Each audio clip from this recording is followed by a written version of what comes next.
Este é um vídeo especial de encerramento do livro de Êxodo. Este é mais um vídeo que nos fará amar ainda mais a palavra de Deus e desejar ter comunhão com o nosso Criador de forma especial. Muitos têm dificuldades com algumas passagens difíceis e que em algumas ocasiões podem até mesmo parecer contraditórias. Neste vídeo, mais uma vez, veremos que a palavra de Deus é perfeita, fiel e livre de qualquer contradição. Responderemos a algumas perguntas que são levantadas e que precisam ser respondidas à luz da palavra de Deus. Por que Deus ordenou que o povo retirasse todos os enfeites após o pecado de idolatria no episódio do bezerro de ouro? Afinal, a tenda do encontro, estabelecida por Moisés, refere-se ao tabernáculo sagrado? Como a experiência de Moisés fora do arraial aponta para um padrão de santificação e separação para os líderes e para o povo de Deus? Porque a tipologia entre Moisés e Cristo é considerada uma das mais ricas e profundas na Bíblia. Como Deus pôde falar face a face com Moisés, mas ao mesmo tempo afirmar que ninguém poderia ver sua face e viver? O que significa o pedido de Moisés para ver a glória de Deus? E por que Deus só permite que ele veja as costas e não o seu rosto? Qual é o significado do novo pacto que Deus fez com Moisés em Êxodo 34? O que há de novo nesse pacto em comparação com as alianças anteriores? Porque algumas igrejas tentam replicar os móveis e utensílios do tabernáculo e alguns líderes dizem ser sacerdotes. Isso está certo? O brilho do rosto de Moisés, após ele ter falado com Deus no Monte Sinai, eram chifres, conforme retratado em diversas pinturas famosas? Por que Moisés teve que esculpir as segundas tábuas dos 10 mandamentos, já que as primeiras tábuas foram feitas diretamente por Deus? Por que Deus revelou o seu nome e caráter a Moisés? Em Êxodo 33, vemos um momento profundamente significativo na relação entre Deus e o povo de Israel. O capítulo começa após um episódio doloroso, o pecado do bezerro de ouro. Deus havia libertado o povo da escravidão no Egito, mostrado seu poder através de milagres, mas eles rapidamente caíram em idolatria. Agora, o Senhor anuncia que não irá mais caminhar com eles, enviando apenas um anjo para guiá-los à terra prometida. O povo reagiu com tristeza ao ouvir que a presença de Deus não iria mais acompanhá-los diretamente. O povo começou a chorar e ninguém usou enfeite algum, porque o Senhor ordenara que Moisés dissesse a eles que eles eram um povo obstinado e se Deus fosse com eles, ainda que por um só momento, ele os destruiria. Deus ordenou que eles tirassem os seus enfeites e disse que iria decidir o que fazer com eles. Por isso, do Monte Horebe em diante, os israelitas não usaram mais nenhum enfeite. Neste ponto, somos confrontados com a realidade da separação entre Deus e o homem por causa do pecado. Essa ordem tem um significado simbólico profundo, refletindo tanto o arrependimento quanto a separação do povo de sua antiga vida de escravidão no Egito. Os enfeites e adornos muitas vezes simbolizavam alegria, celebração e até status, e removê-los era um gesto de luto e penitência. Ao pedir que o povo se despojasse desses adornos, Deus estava exigindo que eles abandonassem os sinais externos de glória ou orgulho, reconhecendo sua falta e sua condição pecaminosa. Era um ato de humilhação diante de Deus, demonstrando que eles estavam prontos para se submeter à sua vontade e buscar a reconciliação. Além disso, essa remoção também indicava uma separação clara entre o povo de Israel e as práticas que eles poderiam ter herdado do Egito. Os enfeites poderiam ter conexões culturais e religiosas com a vida que eles tinham no Egito, e removê-los simbolizava a necessidade de deixar para trás não apenas os ídolos, mas também as influências e os comportamentos que poderiam levá-los novamente à idolatria. Portanto, a retirada dos enfeites representa o reconhecimento do pecado, o luto pela transgressão e a disposição do povo em humilhar-se diante de Deus, buscando restaurar seu relacionamento com Ele após o ato de idolatria. Nesse ponto, somos confrontados com a realidade da separação entre Deus e o homem por causa do pecado. Esse distanciamento é um tema que se repete ao longo da Bíblia e nos lembra o quanto precisamos da presença de Deus. No entanto, a narrativa revela que Moisés tem um relacionamento único com o Senhor. Ele estabeleceu uma tenda fora do acampamento chamada Tenda do Encontro ou Tenda da Congregação, onde ele se encontrava com Deus face a face, como quem fala com um amigo. Este é um dos momentos mais íntimos entre um ser humano e Deus relatados na Bíblia. Será que esta tenda do encontro refere-se ao tabernáculo? A maioria das traduções não faz distinção entre o tabernáculo e esta tenda estabelecida por Moisés. No entanto, diferente do tabernáculo, que tinha uma localização central, essa tenda estava armada bem distante do acampamento. Desta forma, muitos consideram que a tenda do encontro era um local de encontro transitório e que precedia a construção do tabernáculo. Assim, o problema da retirada de Yahvé dentre o povo de Israel, por causa da idolatria deles, seria resolvido, pelo menos em parte, com a construção desta tenda, onde a presença divina poderia manifestar-se com certo grau, sem que houvesse a necessidade de destruir o povo de Israel. Portanto, a tenda do encontro foi um lugar de grande importância espiritual, até que, algum tempo depois, foi erigido o tabernáculo. A palavra hebraica para se referir à tenda da congregação é Ohel. Em hebraico, cada letra tem seu próprio significado e, quando combinadas, trazem um sentido mais completo às palavras. Assim, a primeira letra da palavra Ohel é o Aleph, que representa força. A segunda letra é o Rei, que tem o significado de revelar. E a terceira letra é o Lamed, que significa cajado e tem o sentido de conduzir. A primeira e a última letras combinadas geram o termo El, que traduzido significa Deus. Desta forma, o termo El significa a força que conduz. Para formar a palavra Ohel, há ainda mais uma letra, o Rei, que significa revelar. Assim, o termo Ohel é a combinação do termo Deus com a letra Rei, que significa revelar, o que nos traz um significado profundo para a palavra Ohel, Deus revelado. Neste sentido, a tenda da congregação é o lugar onde Deus se revela a Moisés. Não haviam rituais e ordenanças diretas para a tenda da congregação. Quem quisesse consultar a Deus ia à tenda fora do acampamento. Sempre que Moisés ia até lá, todo o povo se levantava e ficava de pé à entrada de suas tendas, observando-o até que ele entrasse na tenda. Assim que Moisés entrava, a coluna de nuvem descia e ficava à entrada da tenda do encontro, enquanto o Senhor falava com Moisés. Quando o povo via a coluna de nuvem parada à entrada da tenda, todos prestavam adoração de pé, cada qual na entrada de sua própria tenda. A tipologia entre Moisés e Cristo é uma das mais ricas e profundas na Bíblia. E um dos momentos mais reveladores dessa conexão está no encontro de Moisés com Deus fora do arraial, conforme registrado em Êxodo 33.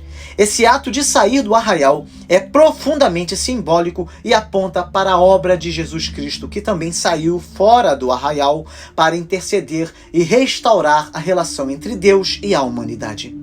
Isso aconteceu logo após o pecado do bezerro de ouro, quando o povo de Israel havia se afastado de Deus em sua idolatria. O arraial, que deveria ser um lugar santo e de comunhão com Deus, se tornou impuro devido ao pecado do povo. Por isso, Moisés estabeleceu um lugar de encontro com Deus longe dali, indicando que a comunhão entre Deus e seu povo estava quebrada, mas que havia uma forma de restauração através da mediação de Moisés. Aqui vemos uma prefiguração clara de Cristo. No Novo Testamento, o autor de Hebreus faz uma conexão direta com essa tipologia ao afirmar que Jesus sofreu fora das portas para santificar o povo com o seu próprio sangue. Saiamos, pois, a ele fora do arraial, levando o seu vitupério. Assim como Moisés saiu do acampamento para interceder por Israel, Jesus saiu fora do arraial, ou seja, ele foi crucificado fora de Jerusalém, para fazer expiação pelo pecado e reconciliar a humanidade com Deus. Essa saída para fora do arraial tem um significado profundo. Simboliza o afastamento do pecado e da rebelião do povo, mas também a disposição de enfrentar o isolamento e o sofrimento a fim de restaurar a comunhão entre Deus e o homem. Moisés, ao sair do arraial, toma sobre si o papel de mediador, intercedendo pelo povo para que a presença de Deus volte a acompanhá-los. Da mesma forma, Jesus tomou sobre si o papel de mediador da nova aliança, intercedendo por nós através de sua morte na cruz, para que pudéssemos ser reconciliados com o Pai. Outra importante ligação entre Moisés e Cristo está no fato de que Moisés, na tenda do encontro, falava com Deus face a face, como quem fala com um amigo. Moisés era o mediador único, capaz de se aproximar de Deus de uma forma que o povo não podia. No entanto, mesmo Moisés não pôde ver a glória plena de Deus, pois de acordo com Êxodo 33, versículo 20, ninguém pode ver a face de Deus e viver. Já em Cristo, vemos o cumprimento pleno dessa mediação.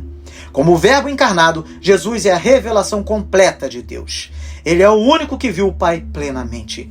E através dele, somos trazidos para um relacionamento íntimo com Deus. Jesus é um mediador que não apenas fala com Deus, mas é a própria manifestação de Deus entre nós.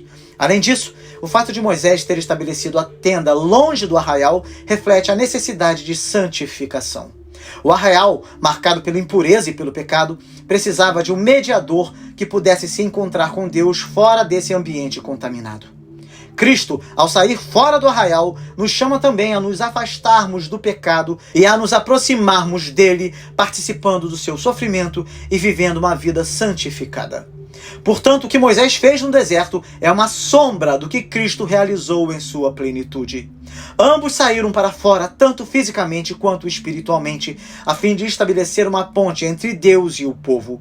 Moisés intercedeu pelo povo de Israel, buscando a restauração da presença de Deus, enquanto Cristo, o maior mediador, saiu da glória celestial, passou pelo vitupério e pela rejeição fora do arraial, para que pudéssemos ser reconciliados com o Pai, não apenas temporariamente, mas por toda a eternidade. Essa tipologia nos desafia a seguir a Cristo, a sair do arraial com Ele, afastando-nos do pecado e da conformidade com o mundo. Assim como Moisés buscou a presença de Deus fora do acampamento, somos chamados a buscar a Cristo, mesmo que isso signifique enfrentar o desprezo e o sacrifício. Que, como Jesus, possamos carregar o vitupério fora do arraial, sabendo que é lá que encontramos a verdadeira comunhão com Deus e a redenção para nossas vidas. O Senhor falava com Moisés face a face, como quem fala com seu amigo. Depois Moisés voltava ao acampamento, mas Josué, filho de Num, que lhe servia como auxiliar, não se afastava da tenda. Notem que Josué demonstrava uma postura de grande reverência e desejo pela presença divina. Mesmo quando Moisés saía da tenda, o texto nos diz que Josué, seu assistente, permanecia lá, próximo da presença de Deus. Isso reflete um coração dedicado, uma atitude de quem anseia estar próximo de Deus em todos os momentos. Josué não estava lá por obrigação, mas por uma paixão genuína pela presença do Senhor. Ele queria mais de Deus. Não se satisfazia apenas com a experiência indireta de ouvir de Moisés. Ele buscava viver aquilo pessoalmente. Esse exemplo nos ensina algo precioso para os nossos dias. Precisamos cultivar uma vida de busca intensa por Deus. Em um mundo cheio de distrações, Deus procura por aqueles que, como Josué, se colocam na brecha, dedicando tempo à oração, à meditação na palavra e à adoração. Muitas vezes podemos até participar das grandes celebrações e ouvir mensagens poderosas, mas o nosso verdadeiro encontro com Deus acontece quando permanecemos em silêncio, esperando a sua voz e a sua direção. Assim como Josué, somos chamados a estar perto de Deus, não apenas em momentos específicos, mas constantemente, vivendo em sua presença diária. Por outro lado, hoje observamos em algumas igrejas um equívoco em tentar replicar os móveis e utensílios do tabernáculo como se isso invocasse a presença de Deus.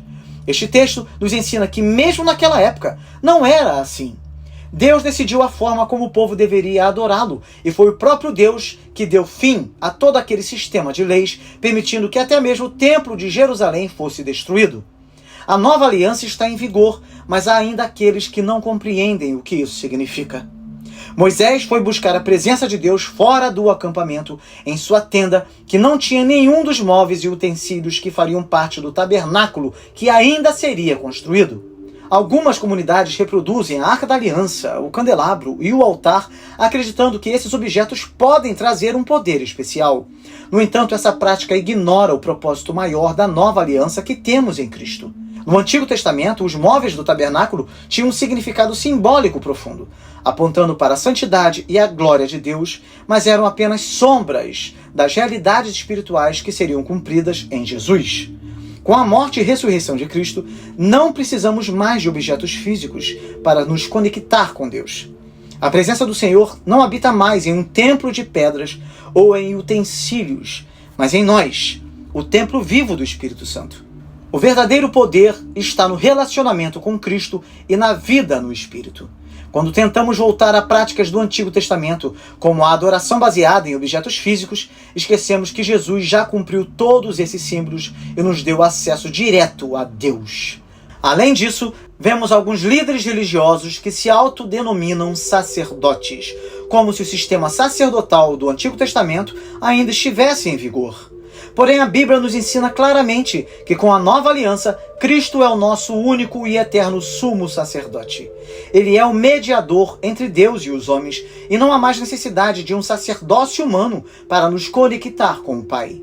A igreja é chamada para ser um sacerdócio real, onde todos os crentes têm livre acesso a Deus através de Jesus. Não existem mais castas sacerdotais ou intermediários terrenos.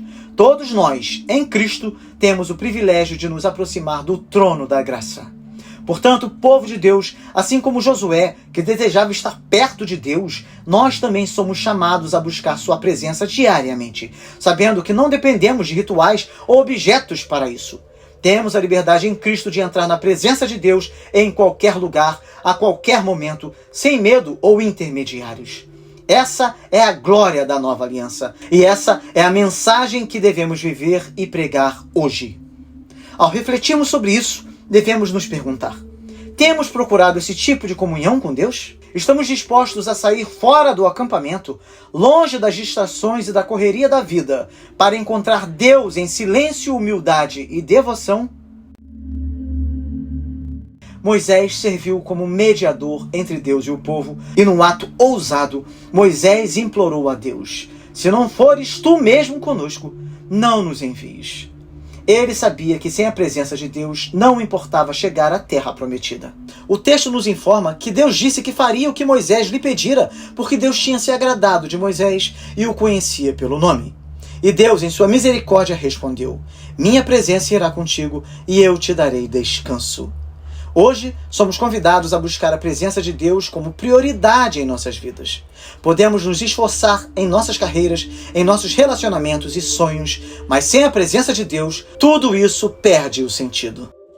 Então Moisés fez um pedido surpreendente: mostra-me a tua glória.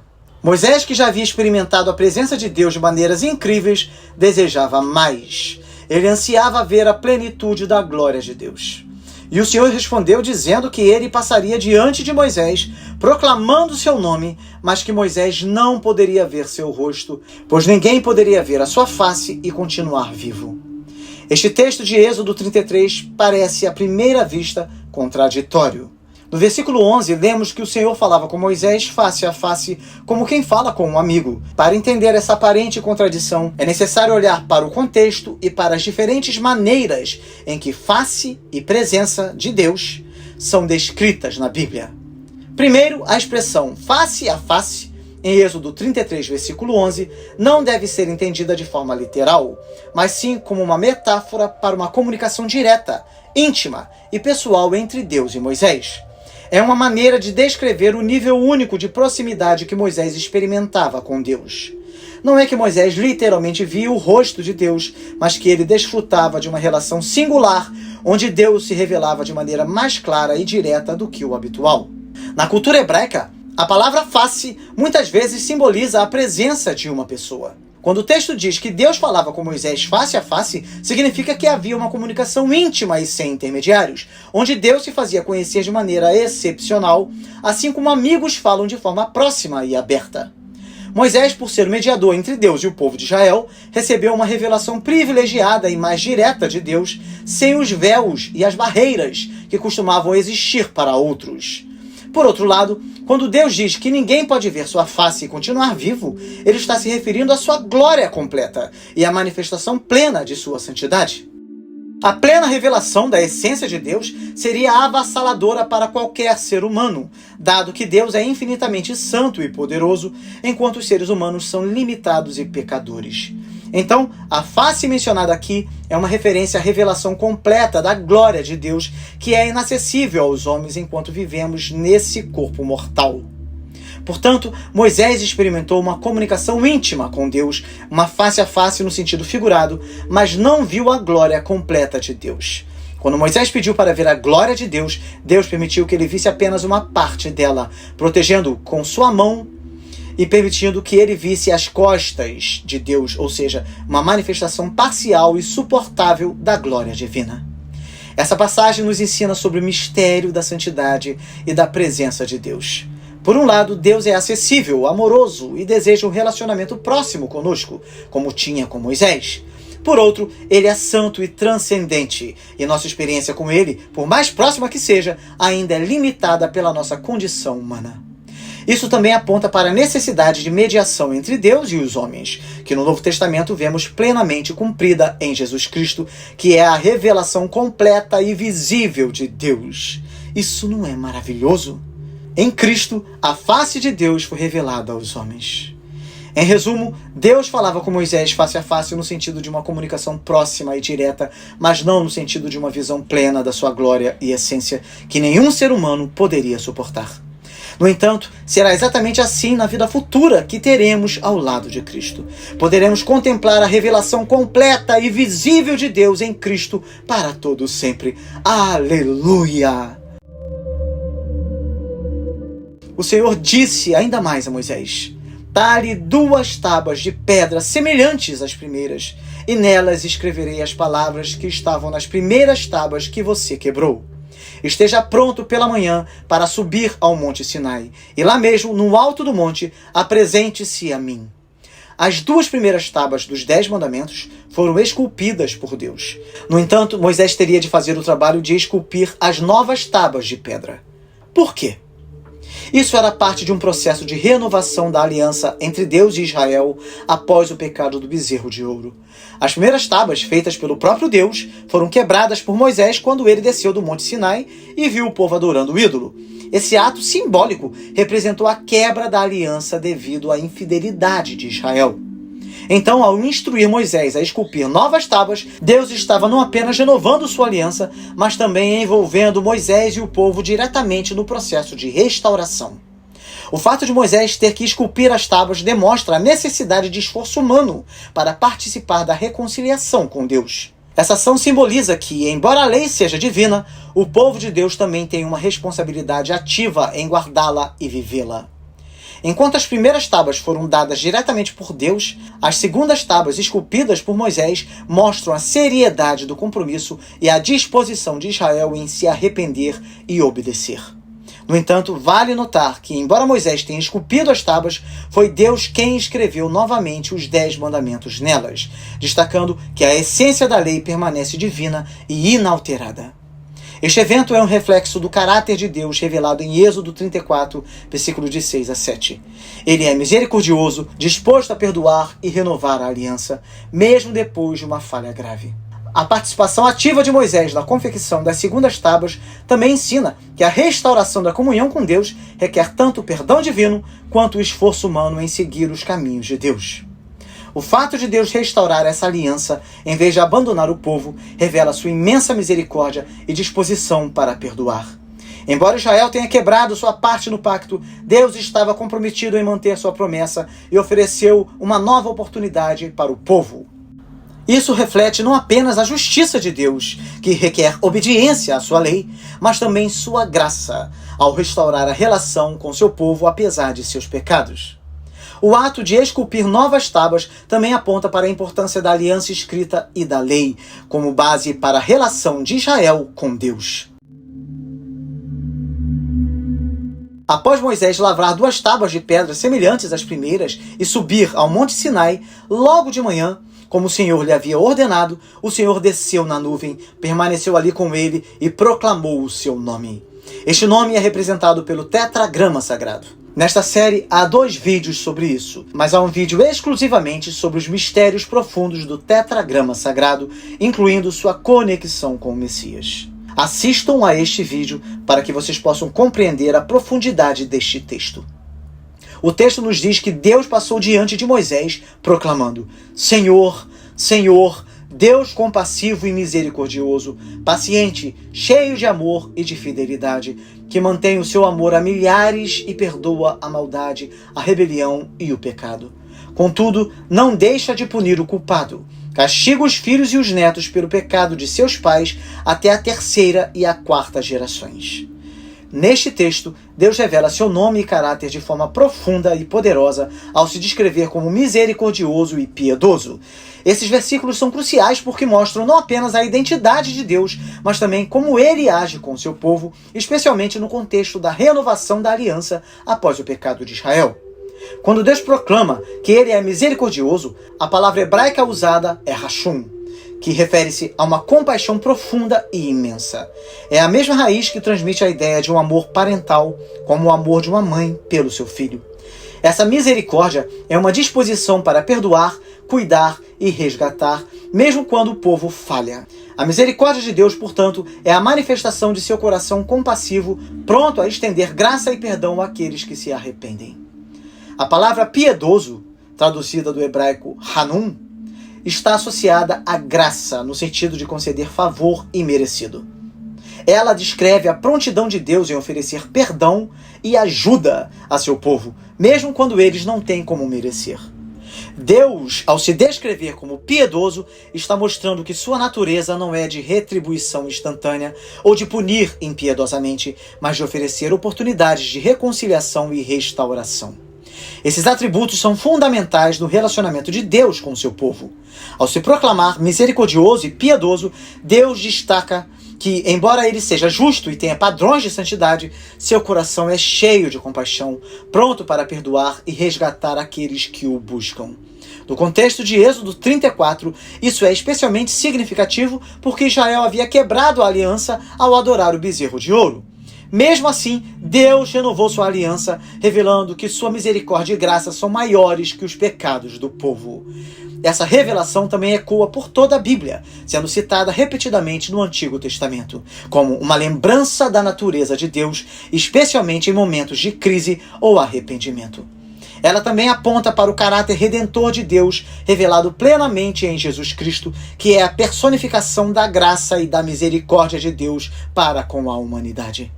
Assim, a proclamação do nome de Deus em Êxodo 34 é uma poderosa declaração de quem Deus é, não apenas um Deus de justiça, mas um Deus que age com graça, misericórdia e paciência para com o seu povo, desejando sempre restaurar a comunhão e trazer redenção. Nesta nova aliança, Deus ordenou que todo primogênito, seja de homem ou animal, fosse consagrado a ele. Isso remonta ao êxodo do Egito, quando os primogênitos de Israel foram poupados pela morte na última praga. Os primogênitos, especialmente os filhos humanos, deveriam ser resgatados, ou seja, comprados de volta em reconhecimento à misericórdia de Deus. Isso demonstra a santidade de Deus e a necessidade de o povo lembrar-se constantemente de sua provisão e salvação. Os primogênitos dos homens foram substituídos pela tribo de Levi, que assim se tornou a casta sacerdotal de Israel. Todos os animais, exceto o touro e o carneiro, podiam ser redimidos. Esses 2 animais precisavam ser sacrificados a Yahvé, tal como pereceram os primogênitos do Egito.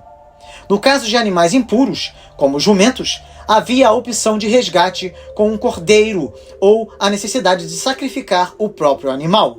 Parece que Israel não tinha camelos em quantidade suficiente, e os cavalos só vieram a ser domesticados pelos israelitas um tanto mais tarde. Portanto, era o jumento, existente em Israel em grandes números, o animal muito usado naquela época como transporte e labor. No entanto, era considerado um animal imundo. Juntamente com outros animais, o jumento tinha de ser remido, o que significa que não podia ser usado nos sacrifícios. Mas, uma vez remido, podia ser usado como animal de transporte ou de carga por seu proprietário. Tudo isso destaca o princípio de que tudo o que temos pertence a Deus e que devemos consagrar-lhe o melhor, lembrando da redenção que ele nos ofereceu. Hoje, isso se traduz em uma vida de consagração e gratidão por sermos redimidos por Cristo. Deus também disse que 3 vezes no ano todo homem do povo deveria aparecer perante o Senhor Deus, o Deus de Israel. Isso se refere às 3 grandes festas de peregrinação em que todos os homens de Israel deviam comparecer diante de Deus no lugar central de adoração. As festas mencionadas, Páscoa, Pentecostes e Tabernáculos, são momentos de lembrança, ação de graças e adoração coletiva. Esses encontros anuais serviam para reforçar a comunhão do povo com Deus e uns com os outros. Para os cristãos, isso aponta para a importância de cultuar a Deus em comunidade, participando ativamente da vida de adoração e lembrando sempre das suas grandes obras de salvação, especialmente a Páscoa de Cristo, a qual nos redimiu definitivamente. Deus também disse: não sacrificarás o sangue do meu sacrifício com pão levedado, nem ficará o sacrifício da festa da Páscoa até amanhã. Isso reforça as instruções relacionadas aos sacrifícios, especialmente os da Páscoa. O pão levedado, que simbolizava o pecado e a corrupção, não deveria ser oferecido junto com os sacrifícios a Deus, e o sacrifício da Páscoa não deveria ser deixado até o amanhecer, seguindo as instruções detalhadas da primeira Páscoa. O pão sem fermento e o sacrifício imediato falam da pureza e da santidade necessárias ao aproximar-se de Deus. Para os cristãos, isso aponta para a pureza de Cristo, o Cordeiro de Deus sem pecado, oferecido em nosso lugar. Devemos nos aproximar de Deus em santidade e sinceridade, sem trazer fermento de pecado em nossa adoração. Deus também ordenou que as primícias da colheita fossem trazidas à casa de Deus como um ato de adoração e gratidão pela provisão divina. As primícias representavam os melhores e primeiros frutos, simbolizando a confiança de Israel em que Deus continuaria a prover o sustento. Deus também proibiu que o cabrito fosse cozido no leite de sua mãe. Esta era uma proibição que aparece em outros textos e refere-se a uma prática pagã, possivelmente um ritual relacionado à fertilidade. Isso reforçava a separação do povo de Deus das práticas pagãs. Então notem que depois da queda de Israel, ao adorar o bezerro de ouro, Deus estava orientando o povo acerca da pureza exigida diante dele. O princípio de dar a Deus as primícias se aplica à nossa vida de generosidade, reconhecendo que tudo vem dele e devolvendo o melhor para o seu reino. A proibição de práticas pagãs nos lembra de viver em santidade, separados de influências mundanas e mantendo uma adoração pura diante de Deus.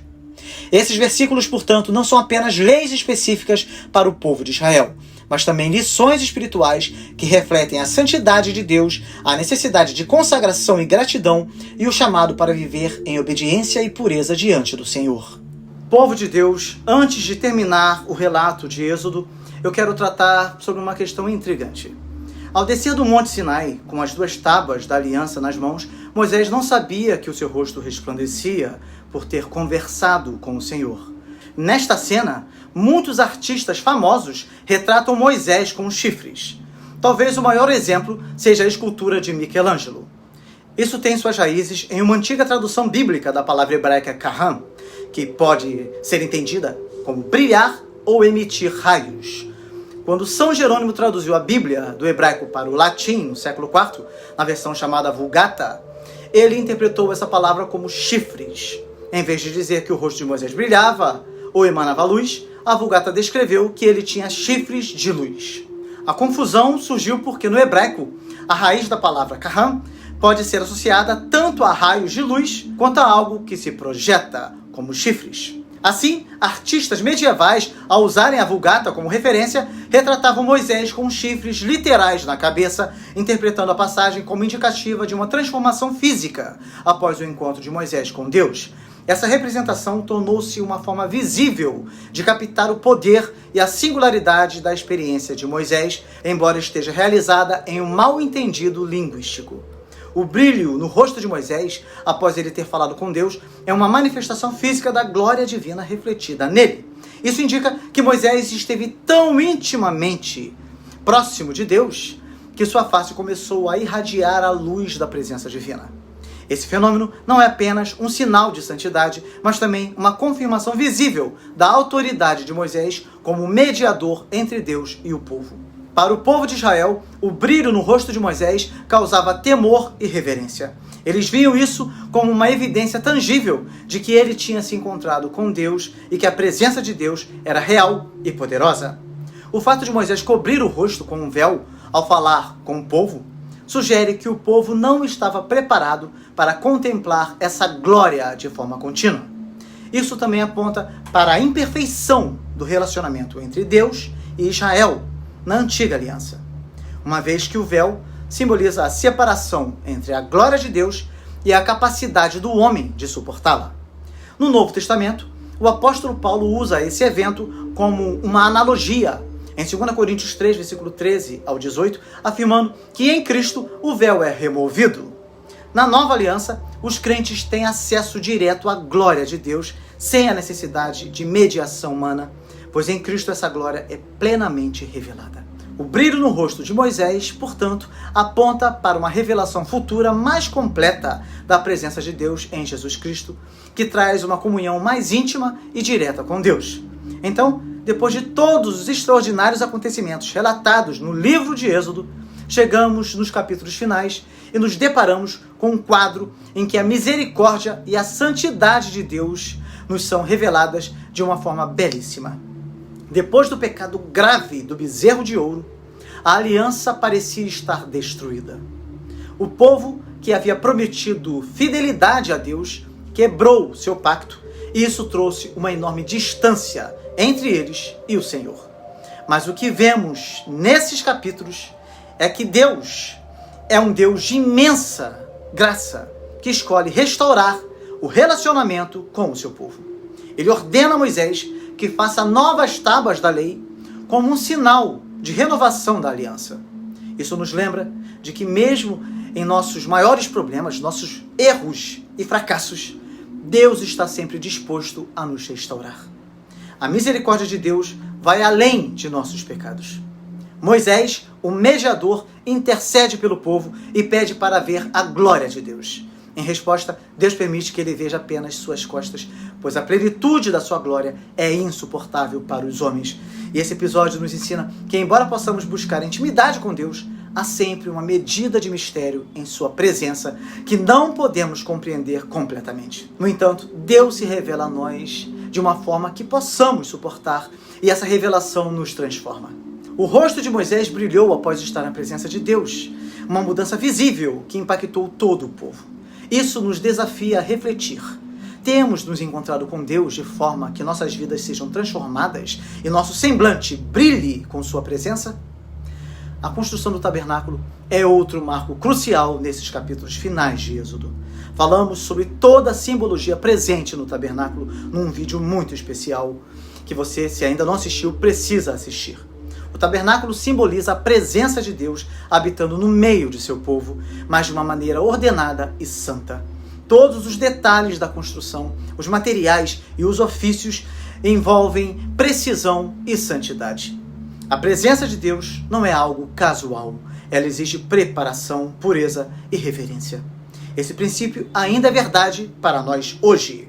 O Novo Testamento nos ensina que nós, como igreja, somos o templo do Espírito Santo. Somos chamados a cultivar uma vida de santidade, obedecendo às direções de Deus para que sua presença habite em nós de forma plena. E aí, eu quero fazer a seguinte pergunta para vocês. Como vocês estão construindo a sua tenda? Será que vocês têm preparado o coração de vocês para ser uma morada digna da presença de Deus? Quando o tabernáculo foi erguido e concluído, a glória de Deus encheu o lugar de uma maneira tão poderosa que nem Moisés pôde entrar. A nuvem da glória de Deus guiava o povo em sua jornada, mostrando que a presença de Deus é o que garante direção e segurança para o seu povo. Assim também é conosco. Precisamos da direção e da presença de Deus para nos guiar em nossa jornada, especialmente em tempos de incerteza. Esses capítulos finais de Êxodo nos mostram que Deus, em sua graça, restaura, guia e habita com o seu povo. Mas isso exige de nós compromisso, santidade e reverência. Assim como Deus preparou o caminho para o povo de Israel seguir sua presença no deserto, Ele nos chama hoje a preparar nossos corações, nossas vidas, para sermos guiados por Ele. A presença de Deus está disponível para aqueles que, como Moisés, buscam ver sua glória e caminhar em obediência e comunhão com Ele. Que possamos aprender com os erros do povo de Israel, buscando o arrependimento e a renovação de nosso relacionamento com Deus a cada passo. Que assim como Moisés, possamos refletir a glória do Senhor em nossa vida, deixando que sua presença nos transforme e impacte aqueles ao nosso redor. E que, como tabernáculo, nossas vidas se tornem moradas santas da presença de Deus, onde Ele pode habitar plenamente, nos guiar e nos abençoar em toda a nossa jornada. E que, acima de tudo, tenhamos a consciência de que o que mais precisamos é a presença de Deus. Que possamos clamar como Moisés: Senhor, se não fores Tu mesmo conosco, não nos envies. Amém. Chegamos ao final de mais um vídeo. Dê o seu like e compartilhe esse vídeo com os seus contatos para que mais pessoas tenham a oportunidade de estudar a Bíblia e a história do cristianismo em ordem cronológica. Uma exclusividade aqui do canal, a Bíblia toda. Que Deus te abençoe muito e até o próximo vídeo com a graça de Deus.